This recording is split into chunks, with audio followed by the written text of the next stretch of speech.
Welcome to the 20 Podcast, bringing you interviews with the best DJs, producers, and music industry professionals from around the globe. I am your host, DJ Spider. Yes. What is happening, Beatsourcers? How are you? What's going on in your life? You feeling good? Feeling bad? I'm here for you either way, okay? Thank you for tuning in. We got a great one for you, but before we get into it, I got to let you know this podcast is brought to you, as always, by the great Beatsource. That's right, baby, Beatsource. We got Beatsource streaming. You can DJ from the cloud utilizing our custom-made edits. We got intros, we got outros, we got transitions, we got playlists made by expert DJs, all genres. It's incredible. Head on to Beatsource.com, sign up, you'll get a free trial, and you'll have the greatest time of your life utilizing it. So get on there, baby. Do it. And now let's get into it. What's going on? You guys feeling good? I know I'm feeling good. I've been doing some cool gigs lately. I got some more stuff coming up. I have been connecting with you guys. I get a lot of DMs on my Instagram at DJ Spider, DJ SPIDER. Love speaking with you on there. So feel free to shoot me a message. Let me know what you think and some suggestions, some things you picked out from recent episodes. It's been great. Got a lot of great feedback on the last few episodes, and today will be no different. So let's get into it. Today on the show, we got a friend of the show. We got a return customer. No, we got a second timer, okay? It was so great to catch up with this person from their previous episode, which we recorded 2 years ago. So it was like coming out of the pandemic. We did a virtual episode. So being able to be here in person with him was great. I had so much fun connecting with him. Please go check out the previous episode once you find out who this is, and you'll get so much more info on this person's background. This was a lot more of catching up, some future talk, some talks about what's going on in the DJ world right now. This person is from the East Coast originally. They now reside in LA. They are the tour DJ for Justin Bieber. I mean, they've gone all over the world. They've been the tour DJ with Justin Bieber since Justin Bieber's first show ever, okay? So that's loyalty right there on both sides of the spectrum. And his stories are unmatched. I mean, they're incredible, the amount of stuff that he's done. He's also the A&R for a lot of Justin's recent songs and recent album, so many classic songs, and it really shows how a DJ being an A&R and trusting the DJ with the A&R work really pays off. He also does work in the fashion world with Purple, massive brand, and his own sustainable brand, Polite.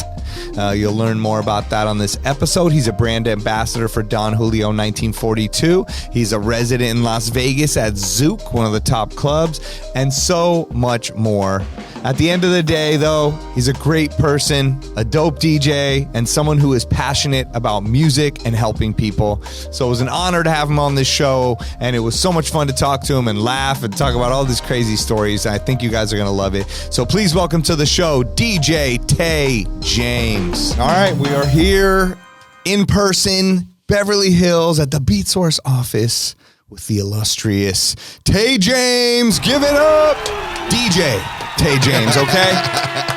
We're not removing the DJ. You can't remove the DJ. No, we can't remove the DJ. I saw you had like a quote about that, and it was actually kind of powerful and was really cool to read, where I don't know the exact, I wrote it in here, but you were saying everyone's trying to get me to drop the DJ from my name, but I want to show people that that's what got me here, was getting people to dance, and it was stuff like that. Yeah. And I think that's important. A lot of people, as we've gotten more corporate or things have gotten more business heavy, or we, transcend into different parts of the business, they're like, okay, I'm no more DJ. It's not cool, but it's like, yeah, some of the most successful people in the music business were DJs. Exactly. Exactly. And I think it's important to show that. And I think that's what your quote was getting at, right? Exactly. That's essentially all I was just trying to do was like DJing got me here. Essentially, DJing for me is the vehicle that gets me to the, one point or point A to point B or whatnot. So yeah, I just figured, I think I was talking about my A&R credit for the Justice album. Okay. And I was getting a little bit of pushback. Hey, you should drop the DJ. It should just be Tay James. And it's just like, nah, I really want people to know that a DJ did this. And then that's for like the next generation, or or a kid that's, hey, I want to be a DJ. And like, if you hear that or you see that, then it's like, okay, cool. This guy did it. I can essentially do the same thing. Yeah. So that's kind of what I was trying to put across. I think that's important, you know, because some people want to put that behind them, or like, I'm not a DJ anymore. You know, it's like, come on, you're always going to have it inside of you. I feel like we're both will be DJs for forever. Yeah. It's not like, and that's the thing that's the hobby part of the passion part of being a DJ. It's something that you're going to do forever. Doesn't matter if I'm making $1 off it or I'm making a bunch of money off of it. Right. I'm still the love is still there. Like the love I have, or the feeling I get when I just practice. Yeah. Such a great feeling. And like, you know what I mean? Like, you ever had those times where you just put a song on and next thing you know, it's an hour later, you're just fucking around on the turntables and you're just like, okay. I mean, that was kind of like last night. Even. Right. I was like, I got to go to sleep. If everyone had gone to sleep in my house, and I was like, all right, I'm just going to open my Serato for a minute. I had just got all these new acapellas and instrumentals, and I'm like, I'm just going to mess around, try to do one blend. Yeah. Next thing I know, I'm like, oh, it's 1 a.m. What am I doing? But I'm like, this sounds pretty dope, though. And so I was like, I'm going to put it in a folder. I'm going to do Ableton. But same, it's like even, you know, it's that creativity that's inside of us. And that's the thing. I mean, the day I was getting married, I remember never felt so nervous. My stomach hurt. I'm freaking out. And I just went to the turntable at the venue and just started scratching, and that was the thing that calmed me down and grounded me. And like, that's the practicing and really it's almost representative of your career. Like, if you're freaking out in your career and you're at that point of like, what do I do? Where am I going with this? What do I put my time into? Go back and practice for a minute. That's going to clear your palate, clear your head, and get you back to like, wait, this is why I do it. You know, the love of it. So then you can hone back in on where you want to take things. It's the baseline. And I feel like even with me, even when I'm going through weird situations where it's just like, oh, this season's a little bit off with this career or the DJing, it could be, let's say, DJing, things are a little bit off. I always just get back to the music. I always just, let me work on some mixes, or I'll have a party coming up. Let me dive into this party, or let me dive into my next couple weeks of gigs. And I just focus on DJing. And then usually most of the time, everything just kind of works out that's going around it. Yes. Like whether like everything that's going around my life or whatever, like that might be a bad situation. I just get back to the music and something, I find a way out. Like it's weird how it happens, but I feel like most DJs can relate to that. For sure, especially the people that got into DJing for music. I think, you know, I think we were speaking before about that it used to be hard to become a DJ and cost so much money, and the barrier to entry and the just, even if you had enough money to get the equipment, then going to get the records and going out to the stores and taking the time and the money. And now it's different. So there are people that maybe get into it for just a job, or a different way to be noticed as a celebrity, or a different form of control over the crowd, or whatever it is, way to make money. But there are people that I think originally got into it just for music. And that's the people you're speaking to. I remember, maybe you could relate.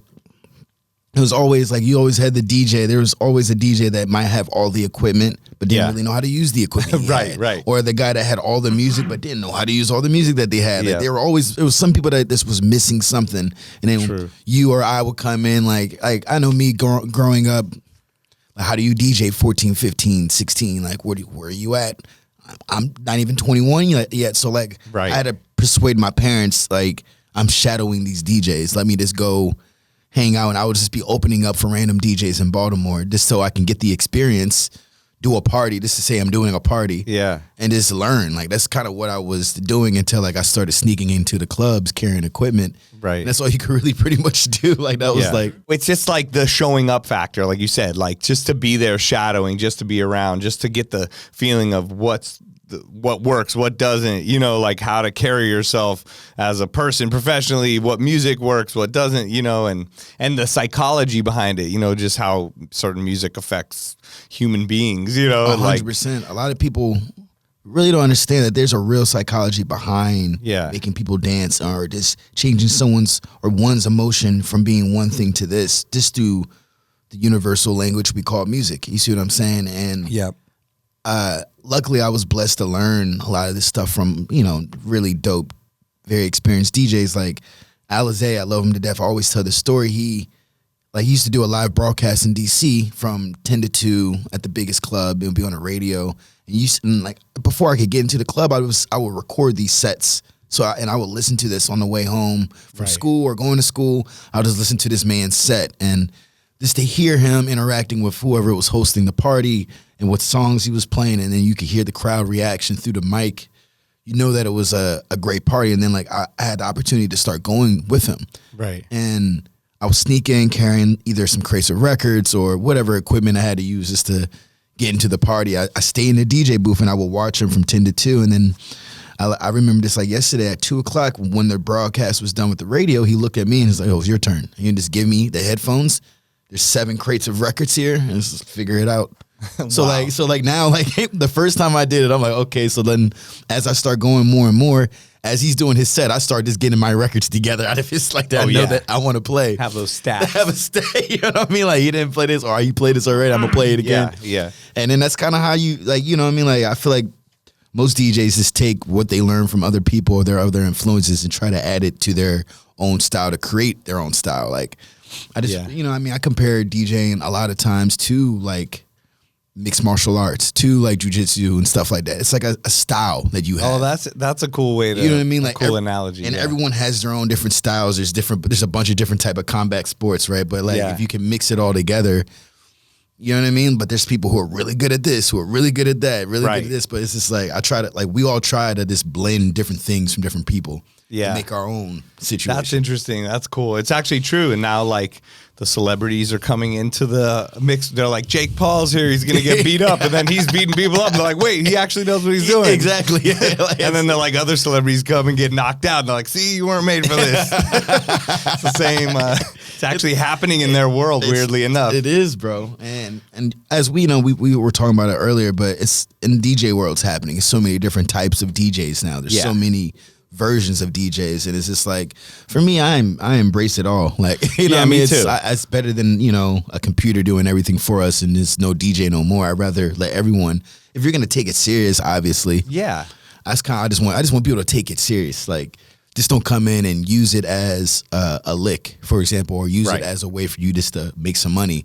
Yeah. If you're gonna actually take it seriously and love the music and love the craft, then I'm in support of it all. Exactly. Yeah, I see people out there, and I think celebrities, you know, not like, oh, it's so hard being a celebrity, but I think they have a stigma where people just assume they suck at DJing if they start DJing after, you know, or Anderson .Paak or something, right? And they're like, oh, he's a DJ now. What's that? That probably sucks, you know, but he's killing it. Exactly. And he cares about it. He's approaching it the right way. He's surrounded by the right people. He's doing his own style. Like you said with the MMA thing, like he has his complete own style that he's bringing to this. From his own personality, the mashups, the vinyl, the different types of music, and the learning and the ability. So I think that as long as people are doing it for the right reasons and love it and put the work in, then I'm supportive of everybody, you know? 100%. I mean, like, we're all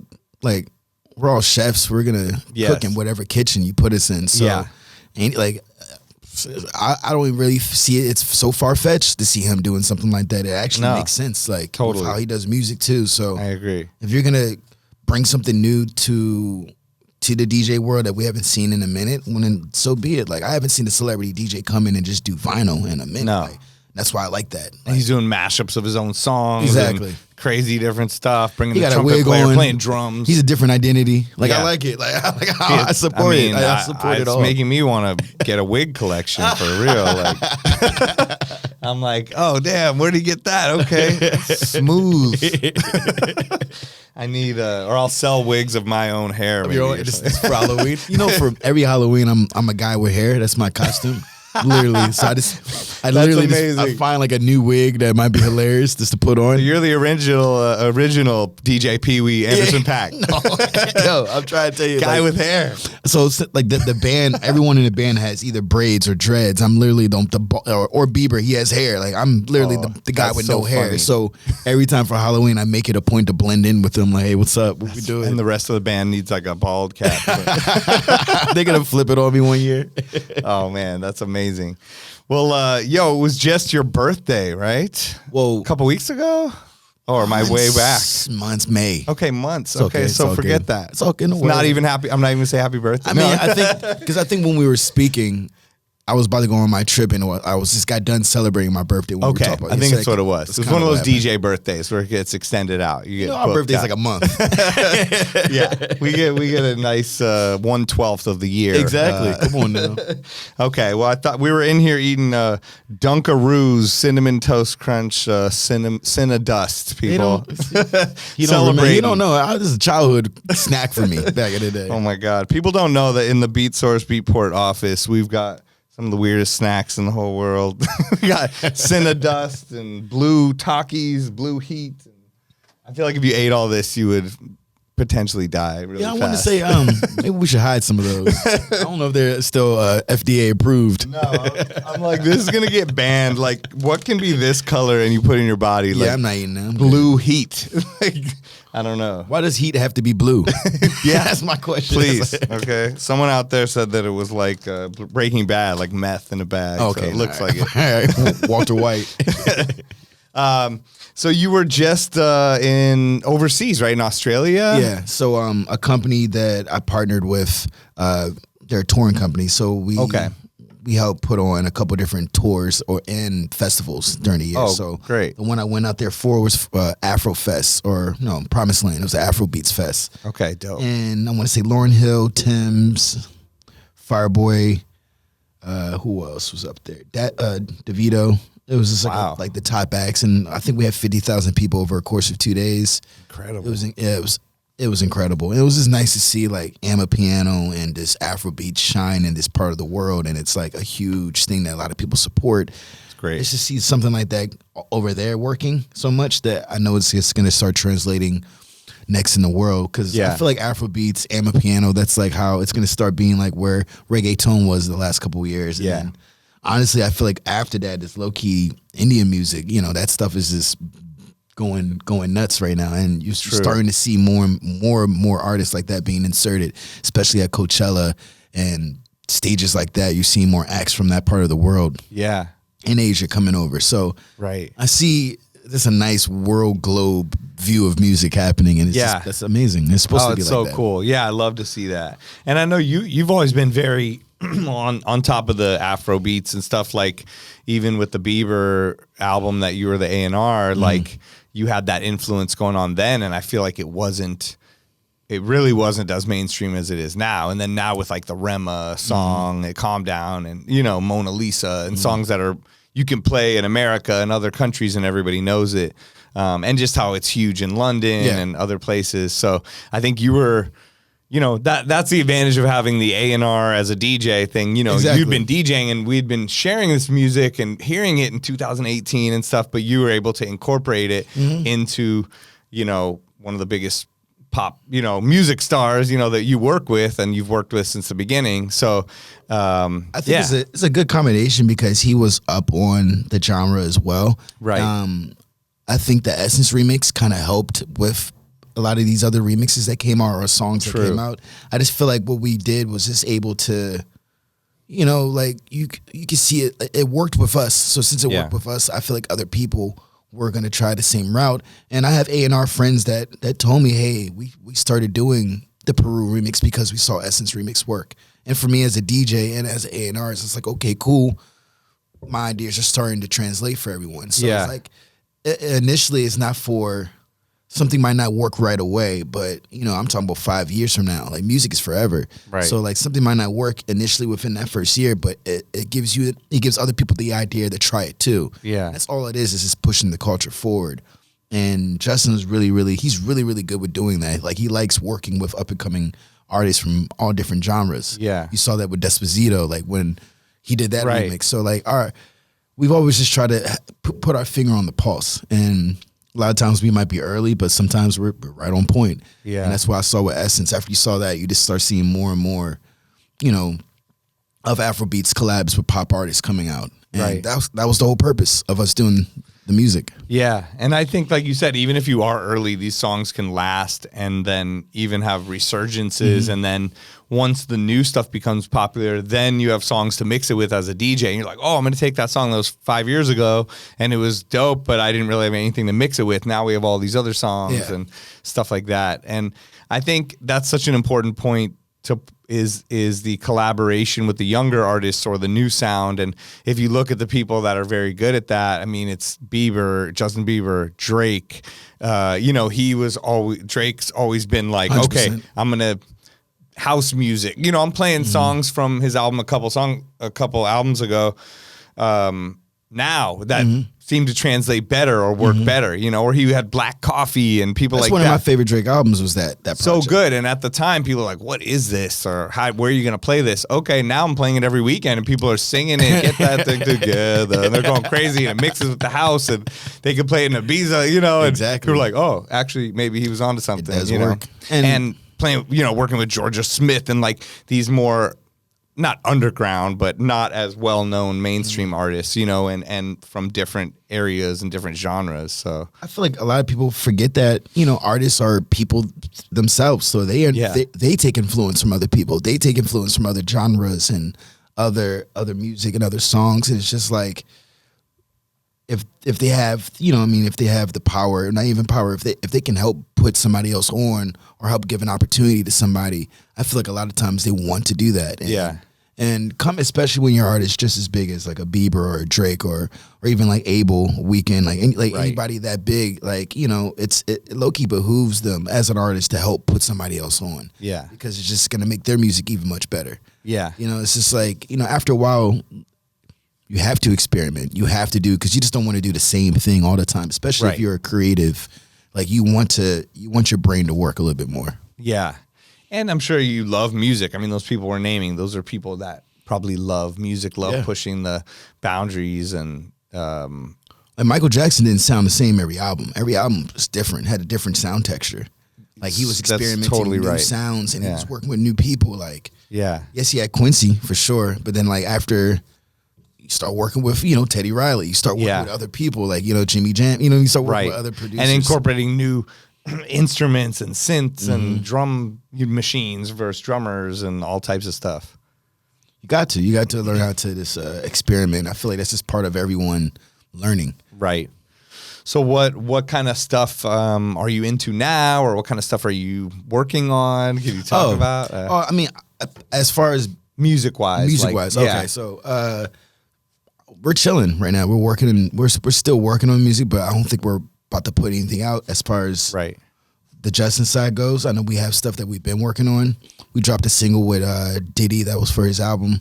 That was dope. And I know he did the remix, the acoustic remix with SZA. But right now we're chilling, and then that's kind of just giving me space to work on my own stuff. So that's great. I want to start putting out some singles top of the year, like not even like an album. It's kind of just want to have for us as DJs, we want to make music that we can play in our sets. So that's kind of all I'm about to start doing. Nice. And I started a publishing company with Harv. We're about to start signing producers and writers. Oh, that's great. To, keep my feet in both sides and go from there, bro. Yeah, that's great.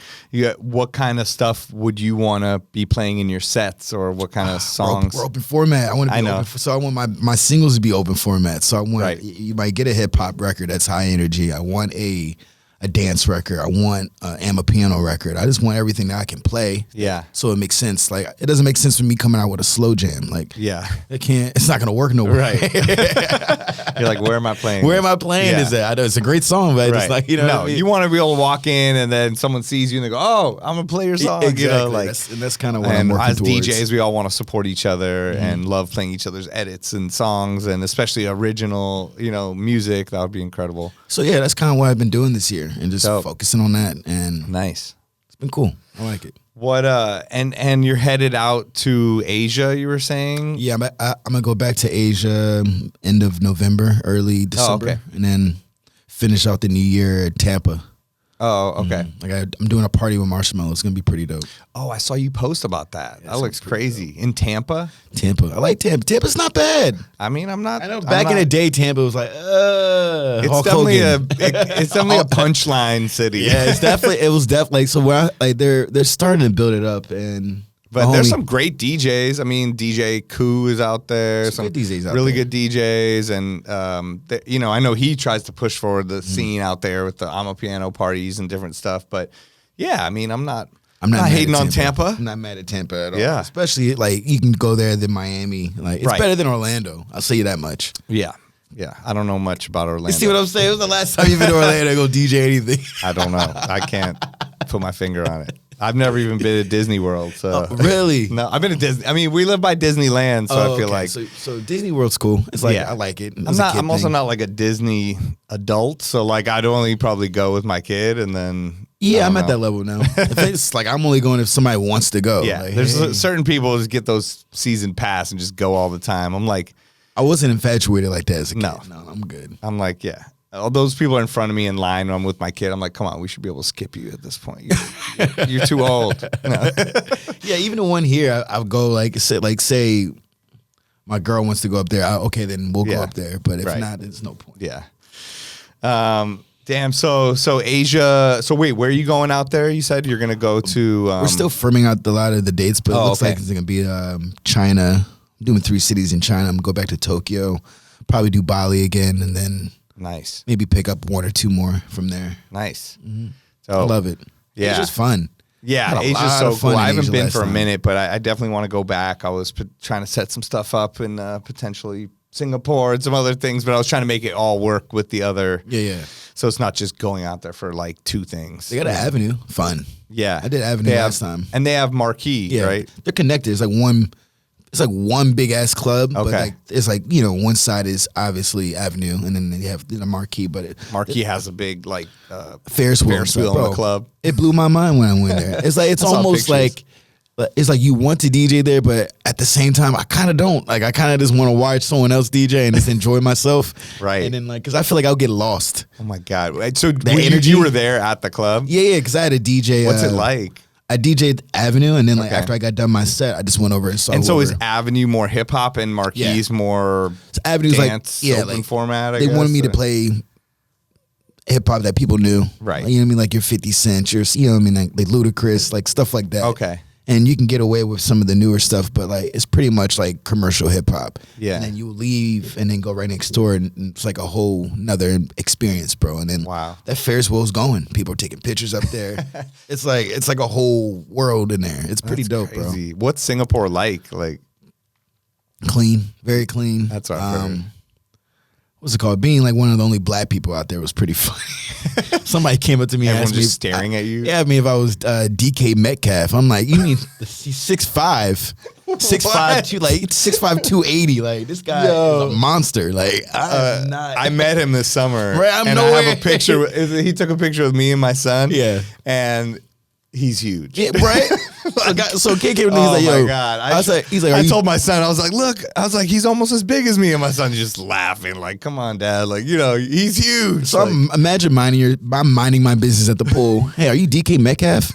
No. You're like, yes. No, he's like, well, then who are you? Like, you must be a celebrity. You must be like you. Of must all be. the people, why DK Metcalf? I said, bro, why can't I just be a guy at the pool, right, minding my business? I'm just trying to mind my business. That's all I'm trying to do. That's so hilarious. Funny. Yeah, he's actually so nice. Like I was DJing in the south of France, and I got to bring my family, and there was this thing called Sport Beach put on by this company Stagwell, and they just brought out so many athletes, and it was Saquon Barkley and DK Metcalf and Carmelo Anthony and Sue Bird and like all kinds of people, and I got to bring my son, and I was like, look, I might be able to introduce you to people, but just chill, just in case not. Like, we don't want to walk up to people. We want to let them live their life. And we walk in. He's like, Dad. I'm like, wait. He's like, DK Metcalf's waving at me and telling me to come over to him. I'm like, no, he's not.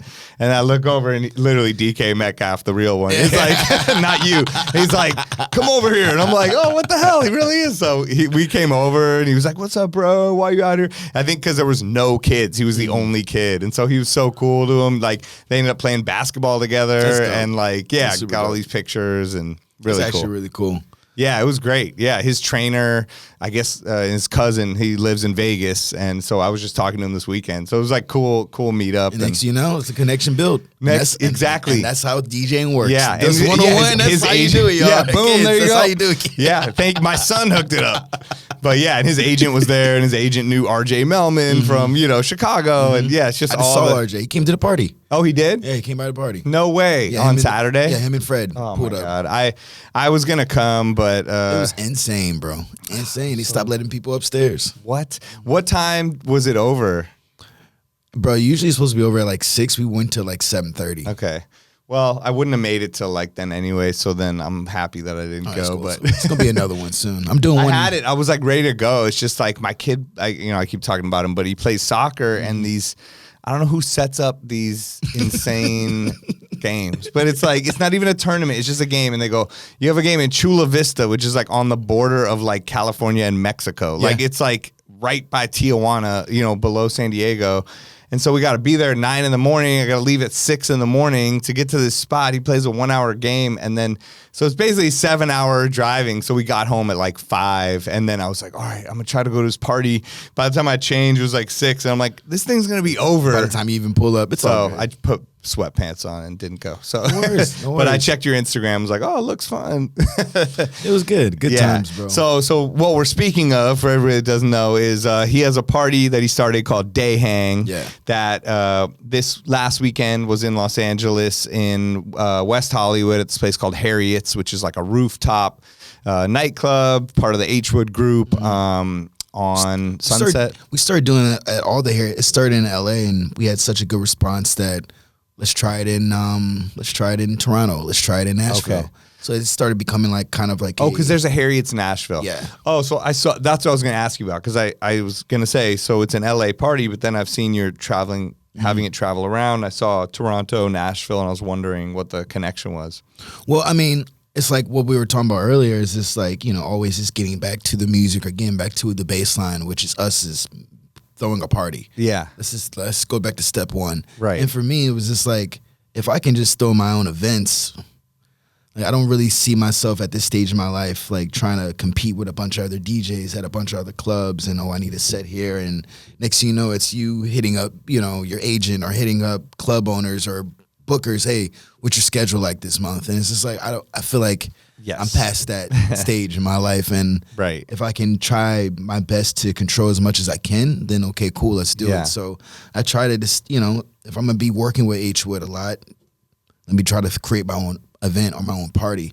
And luckily it started working out for me. And then That's great. Don Julio started to invest. So they're now sponsoring the party with me. And you work with them. You worked with them before, Exactly. and you've been sort of a brand partner with them or something, right? And then now it's just kind of like I'm throwing the party and then I'm booking DJs on top of me DJing. So this started just to be my own event. And then it was just like, hey, I can elevate this by adding DJs that I like to do a set and then bring their crowd to the party. So Right. it's just like, And you had Andre Power this Yeah. weekend. crazy. Amazing. Great DJ. Yeah. And it brought a lot of people out. It just worked out really well. And then I have Brandy Cyrus. She DJs as well. Miley Cyrus' sister. Yeah. She DJs as well. And she's from Nashville, so she's gonna do the next one in Nashville with that's me. dope. So I'm just trying to tie it around and just build like a nice, cool, upscale rooftop party. Yeah. It's open to the public. You don't have to pay to get in. Nice. You just come on upstairs and have a good time. Listen to some good music. Right. Get a drink. And it's nice. Day hang, obviously it's in the day. Yeah. So, you could have the ability to go do stuff at night or just chill because you had a crazy, drank too much Don Julio. I'm at that stage in my life too. Like one party's enough for me. Like Right. It's you're not gonna give 9:30. me. You're not gonna get give some me. food. Yeah, and you're not go gonna home. give me at both. Like you're not gonna give me at the day party and then I need Right. one or the other, and then I'm Right. out. And I'm out of there. Yeah, exactly. Right, where we used to push it. Like, I'm doing this day Vegas, then I'm flying here. Then it's like, unless the money's insane, then no. I'm only doing Vegas one night now. I can't stay there for 2. Why? Right. Why am I here for 2 days? That's why I try to warn people. I'm like, yo, 2 days in Vegas is almost like a month. It is. It's Like, rough. That's how tired you are, right? It's rough. like, And it, like that fly back, you're just done for the day. Like, oh, yeah. They definitely should have like a camera on the Vegas airport as a before and after. Like you land and they take a picture of your face and you're like all happy and then you're leaving and you're like, have a black eye and literally like shades, one tooth missing. shades, drinking a coffee. And So then they much. have a Hall of Fame in the airport, like the most fucked When you go up down that people. escalator, you're just looking at everybody. They're like, okay. And then you can like approve if you want your picture up there. You're like, oh, I'm dying. It's kind of like with those roller coaster when it gets you right before you go down. That picture, that would be that's hilarious. exactly it. Like at Disneyland where you're making the crazy face. That would be funny if they That's do that in actually a good McCarran. idea. Like, as you're going down, you just see people that just didn't. Because everyone has to go down that escalator. They should show you both, like the winners and like the losers of Vegas. So Right. you see the guys like I came you up see someone big. who won, they got like 10 G's, you know, just holding up hundreds. The other person has no money. There's nothing. All Their friends shirt's lost. all ripped. The security kicked them out. Man, we know They a got few, like we lipstick. we all know a few people who went to Vegas thinking that there was going to be one thing and they left mad, sad. I've seen it. I've seen it so many times. Sad. Yeah. I mean, whether it's gambling or who knows. This Vegas got the best of them. Inviting the wrong girls to your room late at night. Yep. And stuff's missing from your bag. That happens. I said that happens to people. Anything could happen out there. That's crazy. And so speaking of Vegas, you have a residency now. You've done a lot of places out there, but now you're at Zouk, one of the top clubs out there, one of the probably most impressive clubs out there. I mean, there's some incredible clubs in Vegas, and I know, Tao Group has some of them too. I mean, with Omnia and Hakazan and Marquee and, and there's all that. And Wynn has some amazing things, but Zouk kind of has been the new shining star the past couple of years, right? And 100%. It's just like when you come in and just see that thing on the ceiling, the transformer and the lights and the, what they've done, it's just a spectacle. Yeah, I mean, it's been a great experience, I'll tell you that much. Just being able to connect with a Vegas crowd, it's a lot of energy. I get a lot of similarities to Miami when I do live, or even Marquee in New York when I do that. It's just a big room stage, and the energy you get from that or that you pull from that crowd is so, you know what I mean, as a DJ necessary. So for me, it's been nice just to see what works, and going from there. Like, you know what I mean? Like sometimes my set's an hour and a half, sometimes it's just a straight hour. Right. I went last week and I had to do a day party, and I wasn't expecting a lot of people to be there because I did a day party there before, and I'm just like, all right, this might be a light day. Is that IU Day Club? And I walk in there, it's a college, it's college, what's it called? It's college fall break.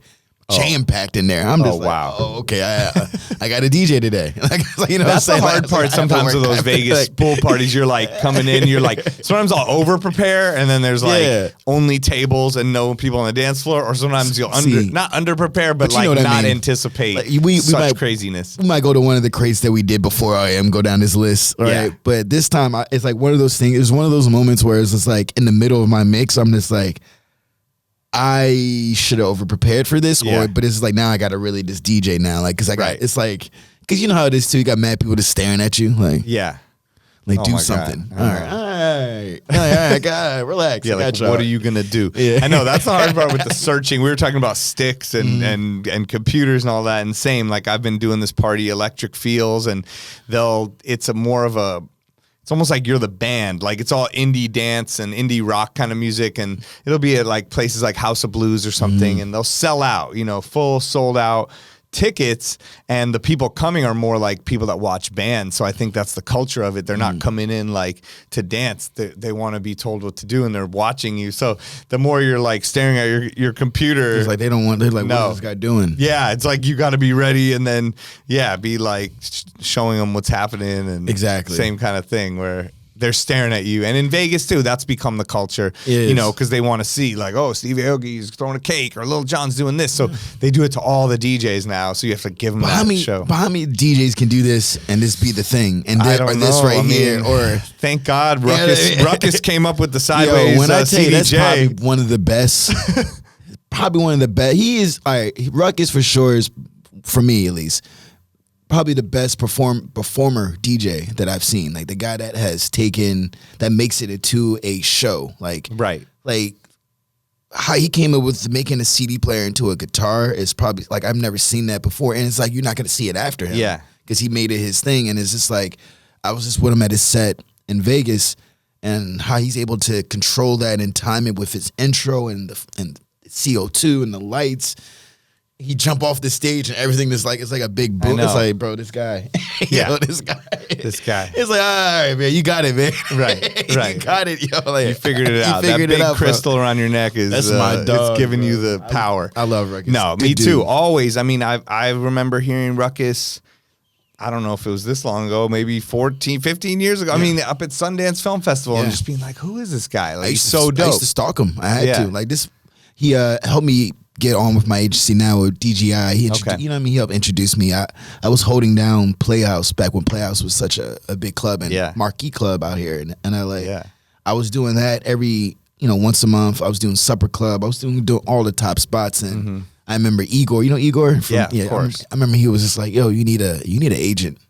He's like, I might know somebody for you. Like, you might want to go talk to Yoni. And I'm like, okay, cool. So I look at DJI's roster and it's like Ruckus. I'm like, all right, I hear he's here. I just started following him everywhere he went in LA. And it's just like, yo, bro, be my friend. I mean, and you know how it is, bro. Like the DJ world, it's all about connecting and linking up and showing love and going to people's events. And hey, you need a drink. Buying a DJ a drink goes very, very far, by the way. If you know, like buying somebody, like connecting with it's true. Especially if you're trying to be only up and coming, like buying someone a drink that you respect or that you're trying to be next to, then it goes such a far way. Honestly, like, because I'll do Flow Room like every week and I see people and all the time. And like, I think like DJ Night Train came in. That's my dog too. And he just, he comes in and he's like, what up? And then someone comes over 5 minutes later and they go, Night Train bought you this drink. And I'm like, he didn't have to do that. It's ridiculous. If he would have asked me, I would have said no. But I definitely remember it, and I really appreciate it. And it was really cool. You know what I mean? And now he has a little place in my heart. It's like I don't even love drinking that much, but it's like, and he saw what drink I had this like espresso thing or something. Then he's like, send him another one. That, like you said, it goes a long way. It's just a thought that counts kind of thing. You don't have to do that, but it's nice. And for us, especially us, we have all DJs have a little chip on their shoulder. So it's just like, you thought about me? Yeah, exactly. I'm over here in the corner. I don't even know if anybody's here anymore. So thank you. I'm crying. You thought about me? Thank you, man. Like. But it's true. You just buy a little drink. That's cool. And yeah, Ruckus, I mean, he's such a great person. And on top of that, great dude. Yeah. He is a citizen of the world. I feel like he's everywhere I go, he's like, I'm here. I'm like, you're in Barcelona and then you're here. And he's all over the place. I've learned a lot from him. Like, it's a lot of game. Like, just how to move. Right. How to talk to certain club owners or promoters or just people or buyers. Right. Just, Like, he's one person that will always introduce me to somebody. Yeah. If I'm out hanging out with him. Same thing with Alizé. Like, if I went to a party or went to an event with them, every person that they were mingling or talking to would be, this is my little bro, or this is my dog, or right. We're both. We just signed him over to DJI. Like he was formally doing that with everybody, and it's like a show of respect, and it shows you that it's no comp. We're all here on the same vibe. We're all here trying to figure it out. Yep. And it's just like for him to do that, he didn't have to necessarily do that, right? But he did, and that's kind of what I look for in like the DJs I look up to and the DJs I hang out with. He's definitely one of the 4, 5 that I look up to for sure. Yeah. Oh, he's so dope. I mean, when people are, well, first I just saw him post something the other day where it's like a cartoon version of him doing it. And then, if people make fun of you, you're doing the right thing because it's like you have a thing that they can make fun of. Like most people don't, they're just forgettable. Yeah. You know what I mean? So if you have a thing that people are like, oh, he does that thing, it's like, okay, now you know it. It's in your head. It's a try doing it. Yeah. Exactly. Try doing it with that pressure. Yeah, exactly. Yeah, you can't. You're not. You're not. So much stuff with DJing is easier said than done. You know what I mean? Like, especially with all those people looking at you and even if something gets messed up, recovering from it is hard. Bro, I remember I used to have to open up for Justin on tour for, but like, it's like a 10-minute, 15-minute countdown. Right. And go out there for 10 minutes, 15 minutes, hype the crowd up, whatever, do your thing. So I had it down to a pat where I was like, I'm going to play a song, I say something on a mic, I go out to the front of the stage, I get people to jump, whatever. So like, this in particular time, I want to say we were in, I don't know, Germany, Belgium, one of the places over there in Europe. I have everyone jumping. I run back to the DJ booth and it was on like a platter. I try to jump up onto the platter and I fall. Like I trip on like the platter and like I almost take down the whole DJ laptop, turntables, everything almost fell over at the same time. Like about to be the most embarrassing moment that I've ever had in my entire life. And luckily, by the grace of God, I didn't pull it all down. Like I just banged my knee into the platter, so my knee I had a knot on my knee that was throbbing, and I just went back to DJing like. I didn't even acknowledge it. I didn't even let the world know. Like I didn't say oh, that's my fault. I didn't say nothing. Like I just went right back to it and then got back to DJ. I had to but the video footage is so funny. Like, oh my God. I'm gonna send it to you. I had myself in slow. I made fun of myself, so I just put it out so no one else can make fun of me. Right. Like that's the best slow way to motion of it. me falling and then getting back up in the slow motion of it. It was, man, pretty bad. But hey, it happens. I'm sure you have some of the most insane tour stories. You know, I mean, you guys have been all over the world, right? I have like favorite party moments to favorite tour moments to like you name it, like cities. Like it is, I can name something from a major city that's memorable. Oh my God! I mean, hit us with any of them. I mean, you got any? I mean, this depends. Like as far as like best party wise, I remember I was DJing at Tape. One of my best parties, I was DJing at Tape, and when I say that, that's in London. Yeah, okay. Tape London. And when I say best party, as we all know, like there's sets that are memorable to us. Yeah, and it could be the environment, it could be who was there, the attention, like who was looking at you, and it's showing improving, and just being like, you know what, I killed that, like. It was just one of those nights. You feel the energy from the crowd, the back and forth. Yeah, your brain, you're like in the Matrix. Like I'm killing everything's moving like slow motion, and you're like on speed. Yeah. This in particular night was the Brits after party, and we just do an impromptu. Tape was doing the Brits weekend party, so I get booked.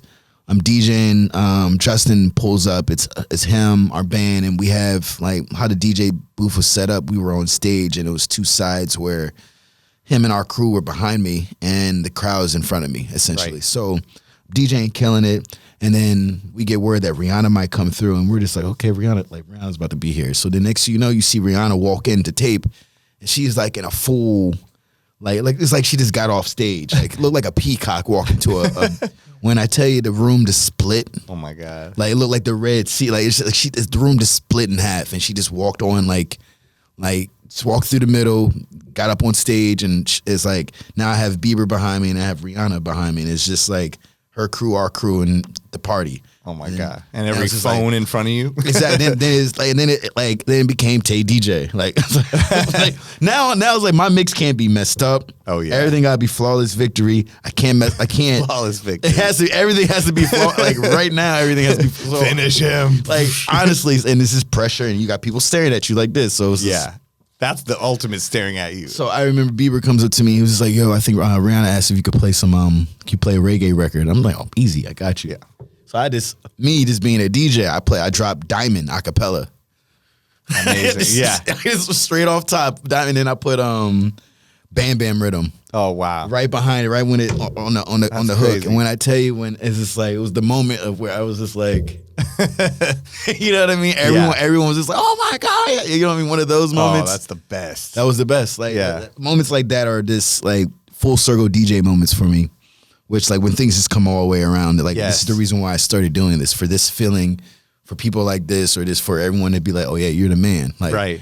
And all the preparation and all the going through all the, like you said, getting the equipment, learning, going through, being at those parties when you're a teenager, like all of that comes up in that moment. Exactly. And leads you to the flawless victory. Yes, and you know what, and you're ready for it. Like it was right. The timing, the moment. Even just like the mixes, like everything was just smooth. Like, you know what I mean? Like, oh, that's amazing. Like, you know how you just you're just in it. Like you can talk to somebody, hey, ha, ha, ha, and you're mixing like, I got you. Like you just and everything was just working. Like, you know what I mean? No hiccups, no anything like that. And those are great parties. I did one New Year's with Justin. We did one like we brought in New Year's Eve at the Fountain Blue.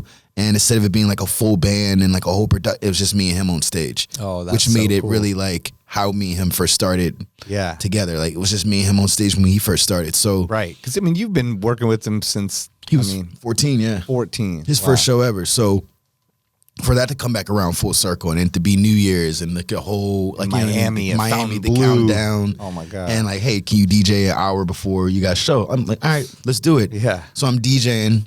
He calls me from his suite at the Fountain. Like he turns the camera, like, I can see you're killing it. Like, and I'm just like, and that's moments like that, full circle moments. And he's like, I'm about to come down right now. So he just comes downstairs, and it's like, as from him doing that to him walking on stage, and it's just let's go, like showtime. Oh my God. So moments like that are really like this memorable. And I remember I did Pop Smoke's one of his last parties or appearances at Tape London again. I ended up having to DJ for him, and even that night was great. Another Flawless Victory mix, like, you know what I mean? I'm playing all the new, you know, grime, drill music. That's when it was so heavy and new, and he was just, you know, newer. And then, like, unfortunately, this happened to be one of his last events that he did, but meeting him, he was so down to earth, like, good kid, bro. Like, you know what I mean? Like, really. It's so tragic what happened, like, especially with seeing how big now, right now, literally that kind of music I feel like is becoming mainstream. Those beats, you know what I mean? Like the Barbie, Ice Spice, Nicki Minaj song. You like know what Central I mean? C, Like all that stuff. Like exactly. Like he would be the absolute king of all of that right now. Because he made it hot here. And you can still play his songs within all that. It's not like they fell off and it was what 4 or 5 years ago. But so it's so crazy.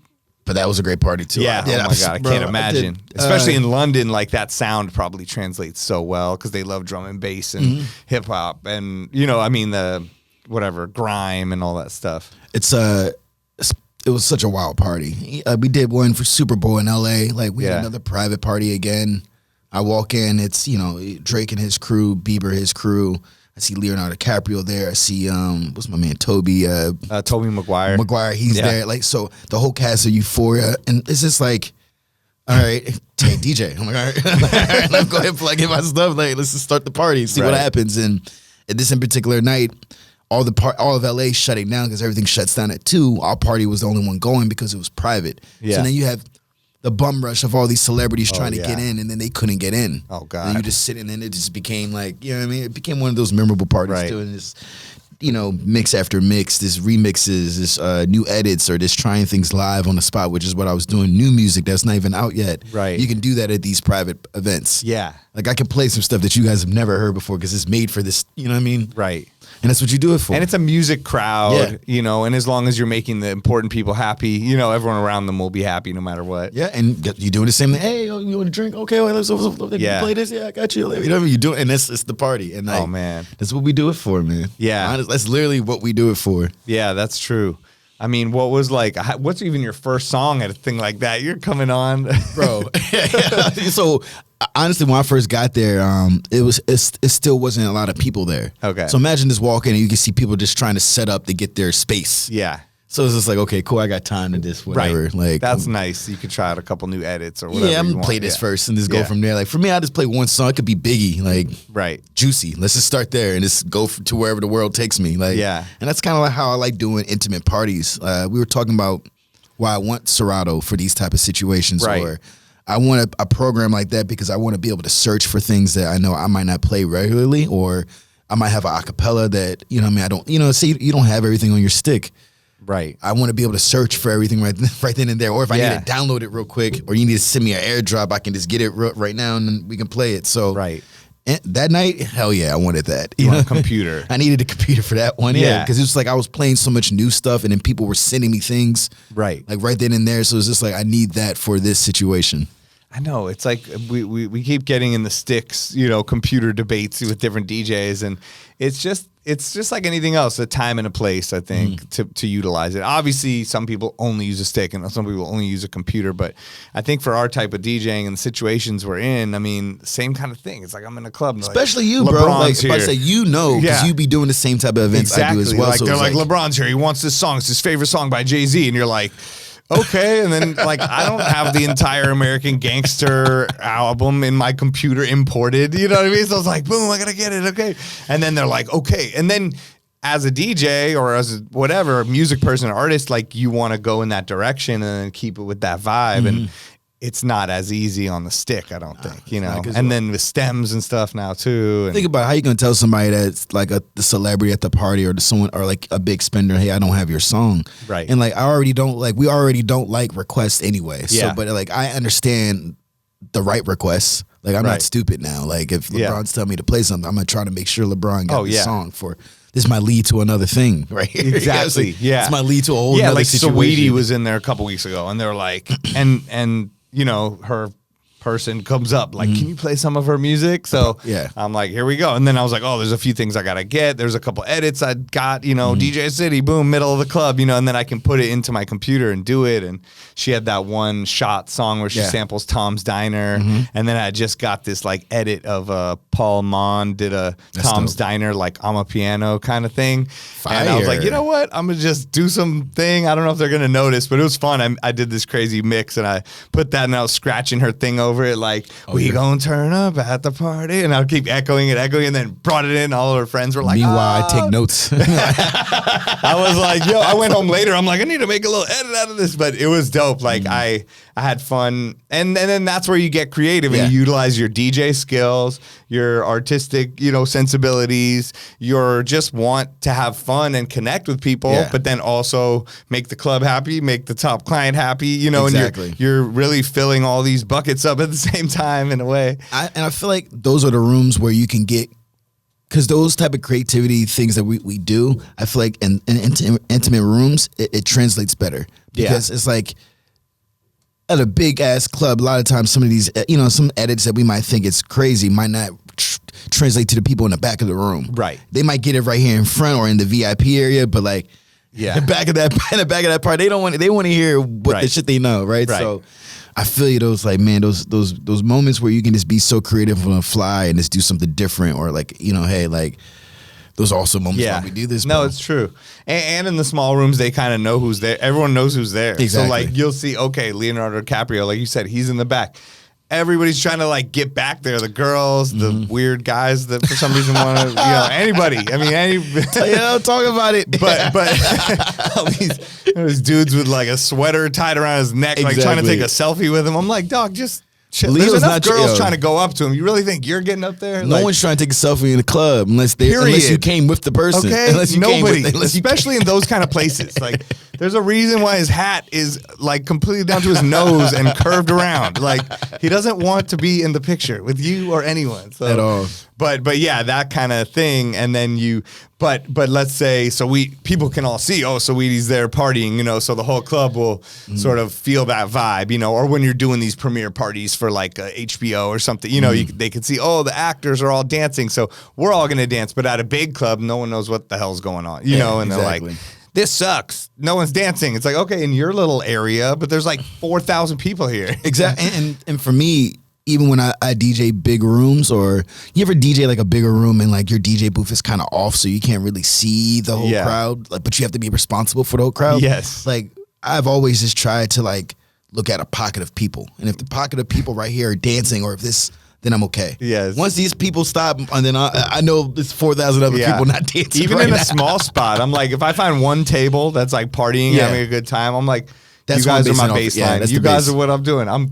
As long as you guys keep dancing, you're also sort of giving off the energy to the rest of the people. Exactly. So I'm gonna keep going with your guys' vibe. You know, and that's what it is. I have to find something. I have to find. It could be one girl dancing. I'm gonna watch you. One girl. Like, sometimes cool. I hone in on one person. And sometimes it has to be like that, because it's just like some people, like especially in LA, some crowds think that it's too cool to dance. They just want to They just want to just mingle and just like. Yeah. Make it look like they're about to go dance or do a party, because no one really dances in a club no more. Like, not especially really. Here. Yeah. They don't do that no more. Yeah, but it's like Instagram moments. It is. Or it's just like, I'm just too cool. Like, right. I want a drink in my hand. I want to act like I'm about to go do a dance, but I'm not dancing. No, it's cool. Yeah. And DJs kind of get that main character syndrome sometimes, where they think everyone's listening and looking at them and every single thing, when in reality, most of the people there are looking to like hook up with each other or make a business deal. Yeah, exactly. They didn't hear whatever you just did, or they're not looking at your shirt or whatever it is, and like, that's true.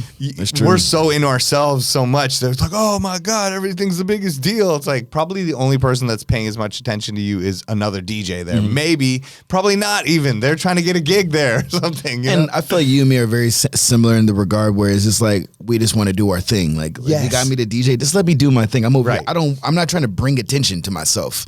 I'm really not. I'm really just trying to, if my music allows you to come over here and say something to me, that means I'm doing a good thing too. Yeah. But other than that, leave me alone. Like, just literally just leave me alone. If you've had a conversation with me for more than 3 songs, please stop. Like, yeah, please. This is hard. Yeah, like if I just looked at you and looked down and did a mix while we were talking, then smiled again and said, "That's crazy," that means let's stop. Please, like, this is hard. Like, yeah, like not that I don't want to talk to you, but like hit me up later and say that was fun seeing you. Let's catch up, or let's have lunch, or I'll see you at the next spot, or invite me out. But I'm literally trying to listen to the beats and please the club owner and do all the things at the same time, like and make you dance. Yes, and make sure you go get a drink at the bar too. And you're telling me about a story from 2005 or when you had a thing or something, or like this one time, like at band camp. I'm just checking. Exactly. Like my thing is, other people and other we don't bother the pilot, as he's taking off. Right. Like, I don't have power to. Hey, by the way, what you eat today? Like, you can't do that. Right? You know what I'm saying? So, yo, could you push that button on the right? I want to see what it does. And I feel like people, for some odd reason, feel like they can do that to us because we're so close to them. And it's just like you do know in any other profession, people get kicked off of out of clubs for this. You know what I mean? You can't go down and talk to a football player before he's about to play. Like, you can't do that. Right. Any other it's profession, also just a matter of concentration. Like you're trying to work on stuff or set up a night, or you're not the only person there. Like that was happening to me. What was it? Friday night. I'm DJing and they go, the one of the bottle service. She's like, this table, they're here, and I think that the girl's saying it's the birthday and she wants to hear Drake, but I can't understand her. I was like, look, I play Drake here a lot and everywhere. Everybody does. So. I'll play it. Just tell her yes, and it'll come on. And she's like, okay. So that happens. Then I see the girl coming towards me. You. She starts saying what we think is Drake. Like I couldn't understand her. Like she didn't I don't know. She couldn't speak very well or something. So she's keeps saying this thing, and she's like, when? I go, soon, it's happening. And then but then I tell the people from the club, I go, look, watch, I'm gonna play Drake. Well, we all think she's saying Drake, right? I'm gonna play Drake. She's gonna come back over within 20 minutes with a pouty face and act like I didn't do whatever she wanted me to do. This happens, and then be annoying and all this. So I played 2 Drake songs within the 20 minutes. She comes over with the pouty face, just like I thought, and going with the shrug and the open eyebrows up and the "you didn't do what I wanted" thing. And I go, "What's up?" And she goes, "Drake." And I'm like, but she wasn't saying Drake, is what it turned out. But she goes, "Drake." And I go, "I'm sorry, I can't." I'm being overly nice too. Yeah. And I go, "What do you want to hear?" So she holds her phone up. It's all in Russian, just like those Russian letters. I don't even know what it is. And then I kind of hear that she's saying it sounds like Craig, not Drake. It was like Craig. It was the Russian Drake. I don't know, but she's like Craig. I'm like, no, I don't know what that is. And then she's like, what? Getting all upset. And then I had to get the security. The security comes over. You need my help? I was like, yes. I was like, can you tell her we got to stop? And then it just turned into this whole thing where it's like, leave me the fuck alone. I have 2 things I'm gonna tell you that maybe you can groove me. And all right. So the first thing was this disrespectful. I went to, I hate to say the club name because I don't want to, but it's just I'm not gonna be back there anytime soon. That's happened. There's a few clubs I've talked about where I'm like, I'm not getting booked again. You know what? You could say it or we could bleep it. All right. Don't do it. Don't do it. Right, come on. Tell me after. All right, well, I'll tell you after. But basically, this club, I'll just do as much as I can so you know exactly what I'm talking about. This club in San Diego. Okay. I already know. You probably know exactly what I'm talking about. And it's not like a main club. It's like a members club. It's connected to a hotel. That's all I'm going to say. Okay. Right? So this in particular night, I just went, I'm not even DJ. I just went to go show love to the DJ. Yeah. I'm not going to say his name either. But this is probably the most disrespectful thing I've ever seen happen to a DJ in a booth, and nothing happened. He wasn't taken care of. Yeah. And that's the problem. So I'm chilling, minding my business behind the DJ, watching him. He's killing it. Everybody's in there having a good time. He is killing it, right?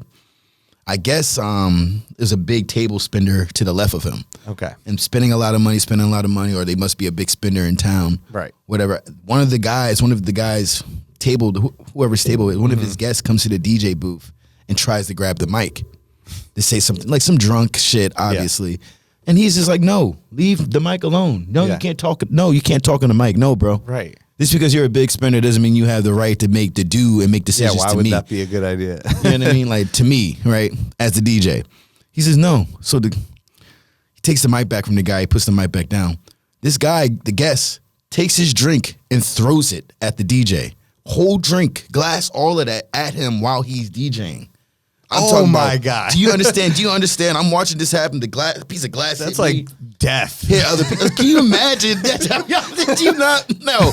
Yo, do you not imagine? I'm watching what's going on. That's like I'm gonna smash the entire CDJ on your head. Yeah, and I'm getting so mad at the club. I'm like, wow. Where's security at? And like, mind you, security comes over and he's telling him, it's this person. And security, because they know it's like a big spender, they're trying to figure out the best way to delegate this. And he's just like, get these motherfuckers out of here. Like, get them out now, bro. Like, if not, I'm just gonna stop DJing. Right. Like, I just won't DJ anymore if you're not gonna get them out of here. Yeah. And like, time, it's taking longer for them to even to the point where they kicked one person out and it wasn't the right person. This is the actual person. It was like one of them situations. So the DJ just stopped the music, middle of the set, stopped the music, closed it up. Yes. Security from the club down, the manager comes over. They kick the DJ out like he's the bad. I'm talking about escort him out like he just caused the fight. Like they kicked him out, and then because he turned the music off. Yeah, and said, "I'm not what." Like they kick him out, bro. Oh my God, I gotta know at the end, bro. Who this is. I know the club. I bet you because I had a couple of them. Some of the most disrespect. I've had some of the most disrespectful stuff happen to me in San Diego. Weirdly enough, even back in the day, but at this place that I think I know you're talking about. Yeah. Last time I was there, I was like, I don't think I'll ever play here again after what happened to me. From someone that worked there towards me. And then at the end, I called my booking agent. I was like, I'll never go back. You know, if it's the same place you're thinking of. But yeah, so that's interesting. It matches up. Like, imagine this being like a fly on the wall and watching this happen. And like the DJ had no power. Like there's nobody protecting him. And it's just like the club is supposed to protect the DJ. Right. He's minding his business. It's almost like the quarterback of a team. Like the quarterback can't get hit blindsided. You're letting someone run on the field. Yeah, you can't hit this man in the face. Or like in a basketball where people have the floor seats, and then you see that sometimes, and someone thinks they're so rich they could do something to the basketball player, and then they're kicked out. You getting kicked out. You can't even do it. Like the man, bro, it threw a whole drink at him, bro. That's unreal. In the middle of his mix, bro. Like while he's like, a whole drink came out and hit this man. Like what? And then the club don't kick them out right away. In a way, you wish it would have gone on the DJ equipment and just shorted it all out. And now think about that. Now you just got disrespected in the DJ booth. You're quick, like you potentially now just lost a gig. So did they just put the opener back on or something? I think they just put on like whatever, like Spotify. Like it was like 1:15 while this is going on. So it's only like 30 minutes left. Oh my God. 30, 45 minutes. Like, you know what I mean? So they just put on some background music. And I'm just sitting there and I'm walking out like I'm leaving this. Like, I'm leaving this. He's leaving, I'm leaving. Like, oh my God. And I'm just telling myself I would never come back here. I'll never step foot back in here. This is you letting people like this happen to your DJs? Are you serious? Right. There's no way for you to even like this, like what, bro? Like it blew my mind. No, that's just wrong. Like, right? That's like, just awful. It was like how could that happen? Yeah, that's insane. No, and I've had that too, where I've shut off my computer and music in the middle and left, and I've done that too. They were really mad at me, and I was like, I'm never gonna come back here anyway. It's just a matter. It's respect at the end of the day. Bro, it's the way people are talking to you or the actions that they're doing. I remember a host tried to kick my guest out from behind me. A host. Yeah. Not even a promoter, not even a manager. You're just the host of the night, bro. Right. You on the mic. Oh, wow. My name up there on the marquee. Yeah. You can't. What are you doing, right? So, like, somehow him and security got together, got my people out. I just stopped the music. So I'm not doing this. Oh, my God. It happened to me once, and too. I need my money. Yeah, exactly. On top of all of this. I definitely had one time where I was on a stage and there were so many people. It was like boiler room style where they let everybody up on there and people are annoying the shit out of me and I kept having to get them kicked out and they were just nobody. And I was already on edge and annoyed, and some guy comes up again saying something or trying to do something or tell me to turn it down. He goes, "I'm the owner of the club." And I'm like, "No, you're," and I didn't know who the owner was. I'd never met him. I'm like, "No, you're not." I'm like, "Everyone's coming up here saying that." I'm getting this huge argument with him, and they're like, "That's the owner of the club." I'm like, Sorry about that. There's been times I've been like that too. Like, I still my am bad. probably on bad terms with this person. I was like, I'm sorry. I honestly was trying to more like protect your club in a way. Like, Exactly. I was trying to make sure we were having a good time at the club, but that was a mistake on my part, I guess. And I didn't know. I needed like a shot, a picture to know who's important or not. That happens too now. Like, Yeah. I've gone off on like promoters and bookers before. It just be weird politics shit that just be happening sometimes as DJs. I know. But even when like the requesting, like if you come up to me with a request that might actually work in my mix, I might actually listen to you. Yeah, me too. Because it might be a song that I forgot about. I like it. And it's like, oh, no, you know what? I'm on it. But like, I will hear the request. I just can't promise you I'm going to play it. Exactly. But don't come up to me, ask for a request, you get the song done, and now you think you're my sidekick DJ. Oh God, that's annoying. That's the worst. Yeah. Like I've done a gig and a girl, can you play some reggaeton, like some Bad? Okay, cool, Bad Bunny, I got you. Yeah. I just do a whole reggaeton mix now. 30 minutes. 30 minutes we went in on it, right? Right. I get out of it. I'm doing some other stuff. More reggaeton, more. I said no. Right. What do you mean no? Leave me alone now. After that, leave me. Now you're getting kicked out the club. Like you were my psychic DJ. Exactly. You could have just been happy with you had your moment. Like, You ruined your. now you're outside. I know. You know what I'm saying? Like then What's I'm wrong back with home. people? I'm back in my hotel room. I'll see you later. Get out of here. No, people are.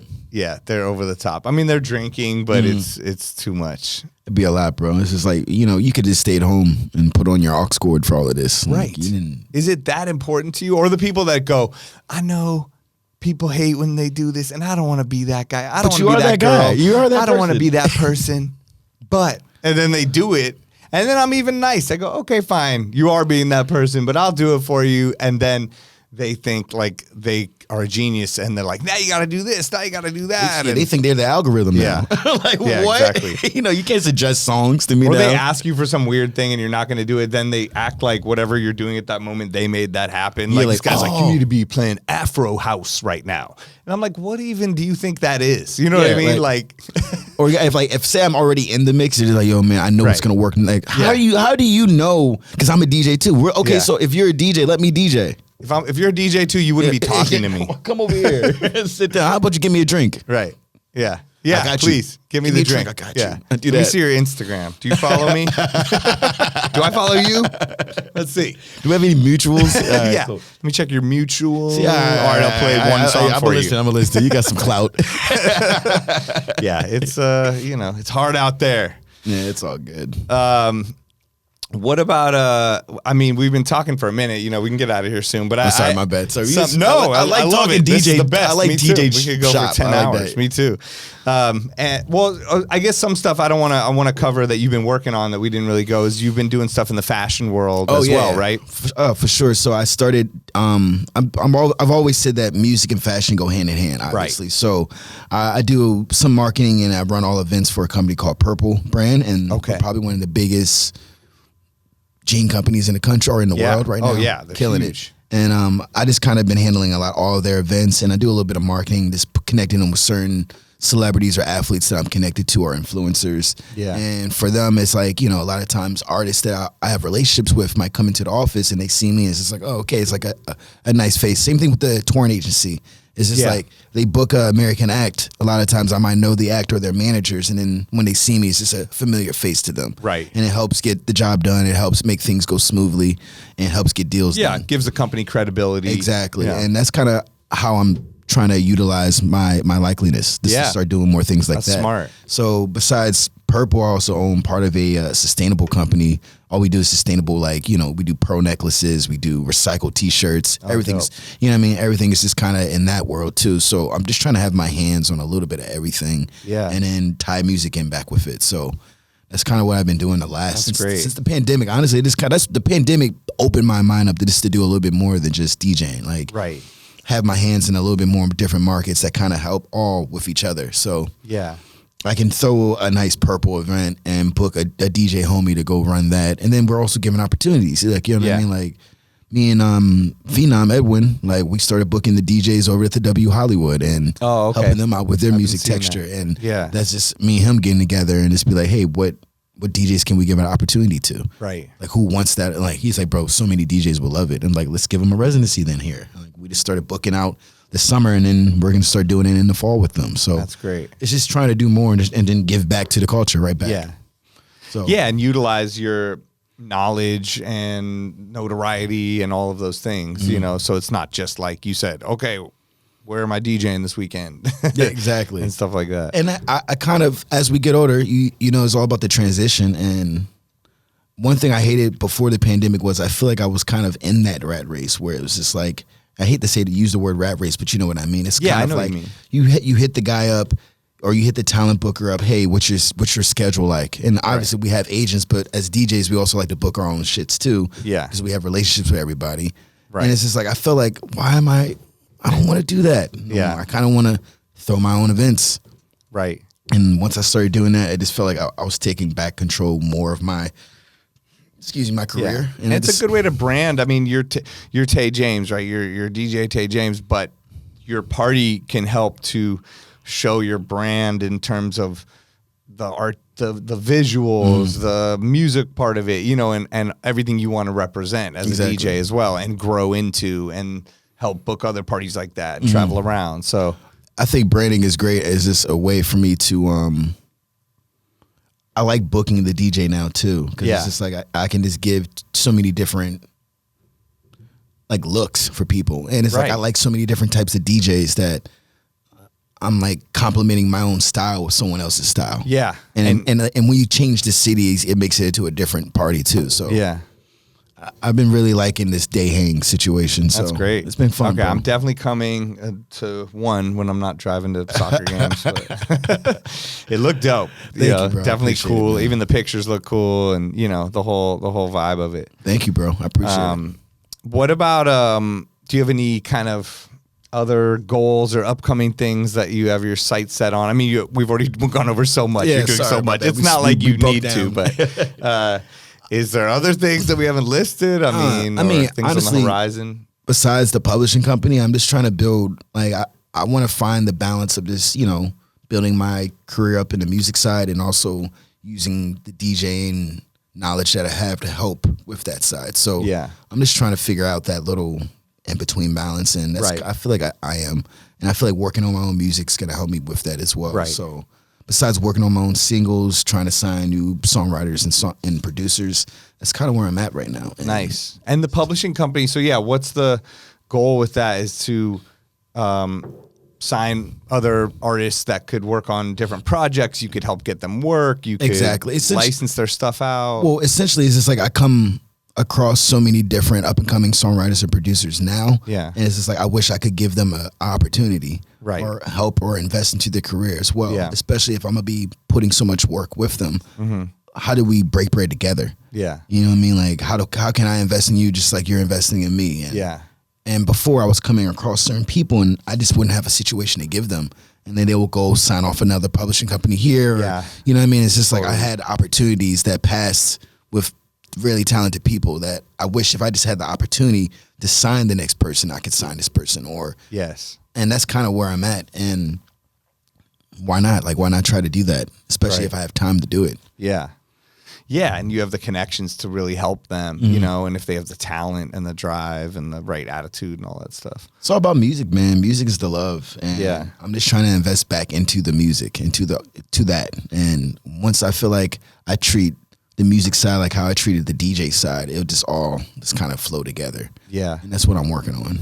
That's dope. Yeah, bro. Do you have any kind of advice for the up-and-coming DJs or people that are still trying to get up to another level? Or I mean, I think they've got a lot of gems from this episode, but any other standout things? First, buy the DJ a drink. Let's go start there. That's good advice, honestly. No, I'm joking, man. Honestly, just I've always said it, man. Just if you have an idea, just fight for that idea and put everything down on paper. I like to put things down on paper. I like to write out my goals. Yeah. And like you put it down on paper, then it's out there in the universe. Now you can just post it up on your computer. You can post it up on your refrigerator, and you just look at it. You can put it up on your mirror, in your sink. I mean, in your bathroom sink area. Yeah. You can just put it up in a constant reminder of what you want to do and what you want to get done. Yeah. And trust me, I'm not the only person that does this. It's powerful people that do this. Right. So it's just the power of an idea. is very important. And if you have an idea, just work towards it. You can do almost anything now. You have all the resources in front of you. If you want to be a songwriter, you can download a AI program, write some lyrics, and have the AI sing it for you and make a song. You can do that now. That's insane. But I'm just saying you can do it now. Like, so it's like there's no excuse no more. That is true. Wow. That's crazy. I mean, the way things are going with all the AI and the music I feel like technology. we're good. I think we're fine. You know why I feel like the DJ's fine? Because the AI can't change its mind. It can't pick a song and be like, oh man, I don't want to do that last second. It can't do that. You know what I mean? Like it literally cannot do that. So. Right. I think the AI, I mean, look, some things are unpredictable. There's things happening now I never would have thought of, and there's other things we talked about. But I think that it will be I think the most successful way to use it, at least for the next few years, will be using it as a tool. An assistant. Yeah, it's like a tool, an assistant, and that's what we're already doing, even with Spotify or Beatsource or different things that can recommend music. Okay, I'm utilizing that just to help a little bit more. Or the same way when I got mixed in key and I said, I can do the key. I use that as another tool. Yeah. Everything is just another tool in your kind of arsenal, I guess, to do stuff. And the AI, I mean, sure, I'm sure there's DJ programs that could mix stuff together and do all that. I've heard some pretty dope stuff. Same. But it's not the same. No, they're not a human. It's just different far. Think about it. Think about the last minute decisions you've made in the middle of a mix. Yeah. Because how I was taught, probably just kind of how you were taught or similar. Always think when we had vinyl, it was think 5 records, 10 records ahead. Yeah. That's kind of how I was taught. So you pick one record, before you play that one, you have 5 or 6 already out, ready to go. Yeah. Now you have the prepare chart where you could put 6 records up there. So imagine you're playing a song, you're about to mix another one, and you're looking at the crowd like, yeah, I don't think this is the way to go. You know what I mean? Like it's like so like true. These last second decisions, and I'm gonna play this first, then I'm gonna play that.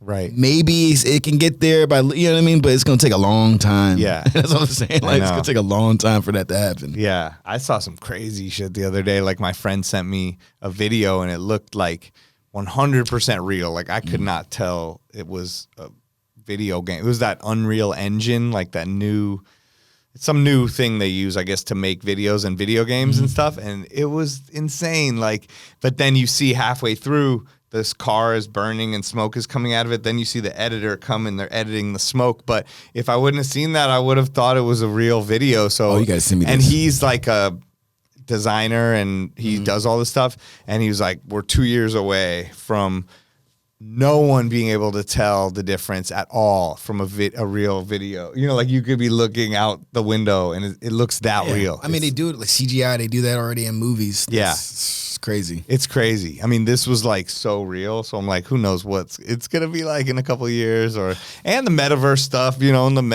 I think a lot of that stuff was popping off with the NFTs and the metaverse, and it got taken over by like scammers but some of that stuff is going to be here. Happen, there will be virtual gigs. And we were talking earlier about people that just do gigs for corporations and just internal. And there's a lot of virtual gigs still popping off. And that might even grow as the metaverse thing does grow in those headsets. And people can just put on glasses and be part of it. So I've done way more corporate events this year than I've done yeah, they're definitely coming back. And I don't mind it. Strong, me either. It's great money. And a lot cooler people are in charge of them now. So it's not so where the word corporate was bad before. Now it's not as bad. You know, it's like before it was like corporate. Oh, it's going to be, you can't do anything. Can't play a bad word. You got to wear a suit, you know.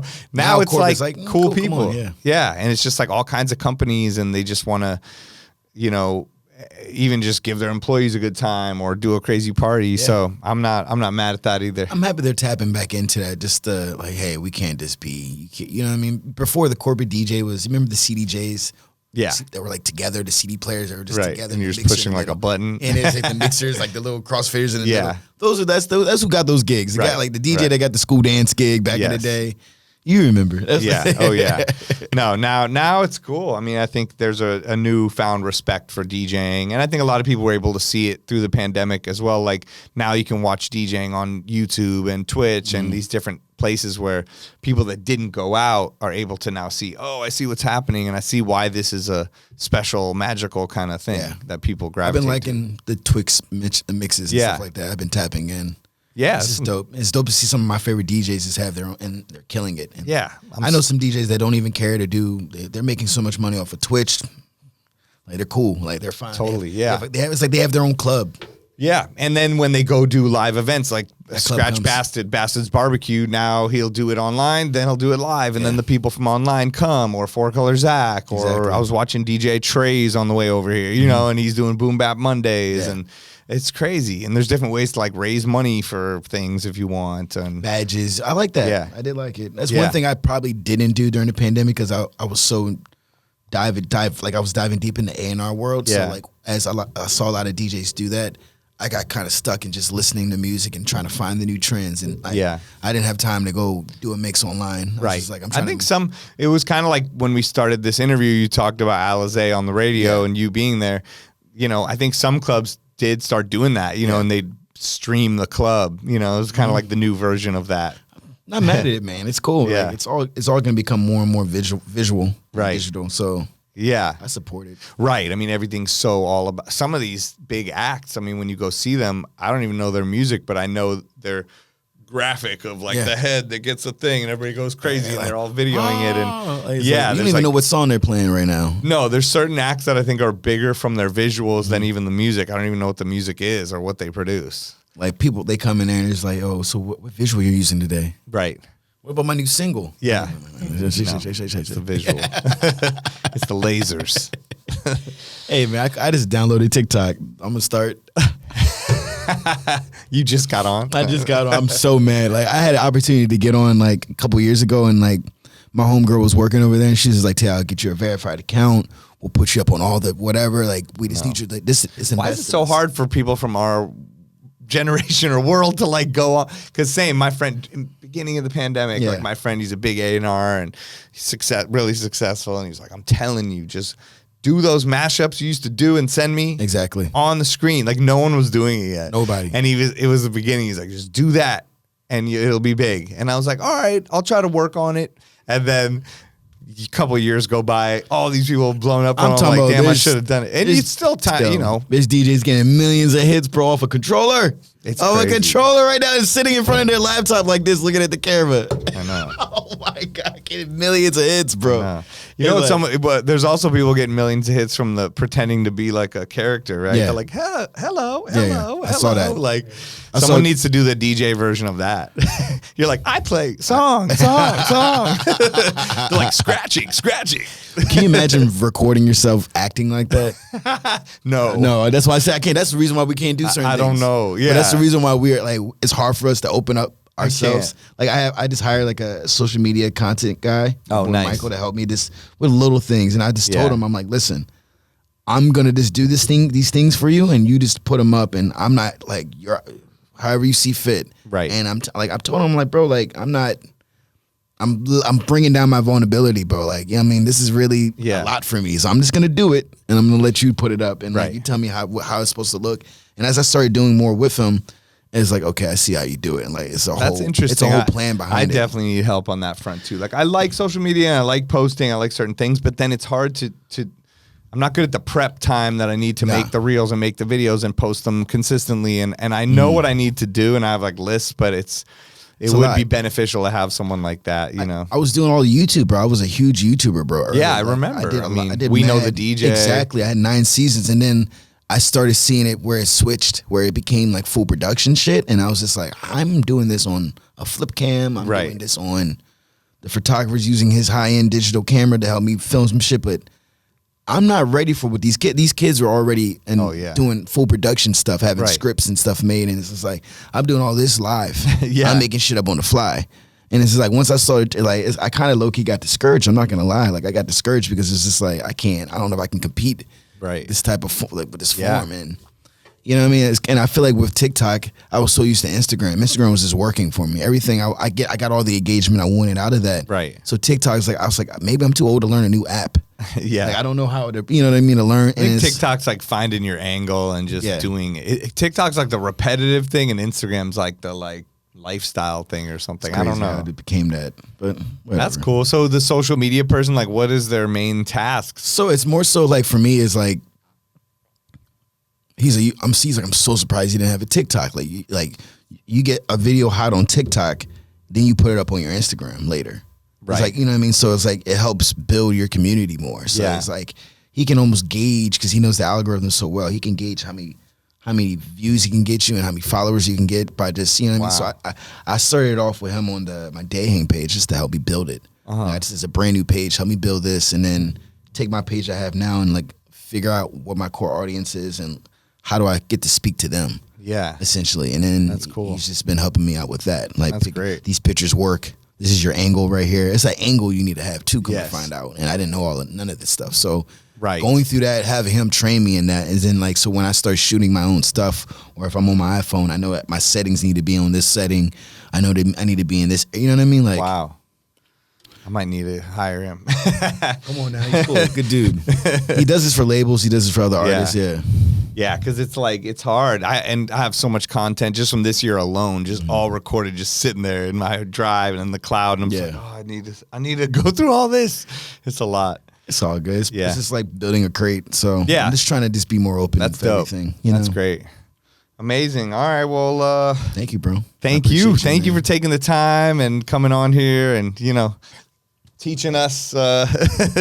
Teaching each other, right? Yeah. That's what these conversations are about. Yeah, and telling us stories and all that. So, yeah, thank you. And I'll be at the next day hang and have fun in Asia and all that stuff. And thank you, bro. Excited to see, you and Bieber back on the road at some point. I'm come see you at Floor Room like I did last time. Yes, I will be there. And it's funny, you be like, oh, shit, Tay, what's up, bro? Hey, what's up, man? I'm like, oh, shit. I'm happy when I see friends there because I'm just in the corner like. I know how it is, but you just be sitting there like, man, I need to get this done. Yeah. I'm just like, I'm happy to see you, and it's a funny booth because there's nowhere really to hang out by it. So. Really, you have to be on one side, and that's kind of uncomfortable. Then you have to be on the other side. It's only in the front. You only can really be like, hey, what's up? And I know, but then people start packing it in. It's like all crazy, but I have fun there. I'm there kind of every week, ish. We'll see. I don't know about this week, Halloween. Oh, they actually have Kate Renata there this Saturday, which is fun. It's pretty dope. Yeah, dope dude. I think it's their first guest they've ever had or something. Got you. So they were saying, I think it's Kaz James Friday and Kate Renata Saturday. It's like some Halloween. Towel Group's doing some crazy Halloween thing at all their spots. All their spots. Yeah, that makes sense. Each one has their. They need to make town to a club. Stop playing.